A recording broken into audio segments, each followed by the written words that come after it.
இதுதான் பார்த்தீங்கன்னா சூரியகுமார் யாதவோட ஷாட் தாங்க. இது வந்து ஷார்ட்டாக ஸ்கை ஷாட்டுன்னு சொல்லுவோம். ஸோ இதுக்கு வாட்ச் இந்த பால் ப்ராக்டிஸ் பண்ணோம். அது எப்படி ப்ராக்டிஸ் பண்ணணும் காட்டுறேன், பார்த்துக்கோங்க. ஃபஸ்ட்டு பால் மட்டும் பாருங்கள்.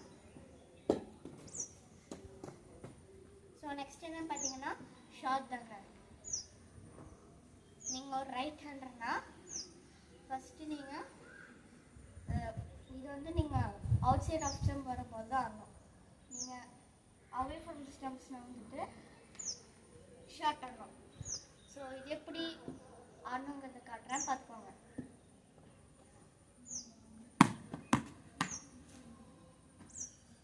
ஸோ இந்த வீடியோ பிடிச்சிருந்தா மறக்காமல் லைக் பண்ணுங்கள், ஷேர் பண்ணுங்கள், சப்ஸ்கிரைப் பண்ணிட்டு பெல் பட்டனை கிளிக் பண்ணுங்கள்.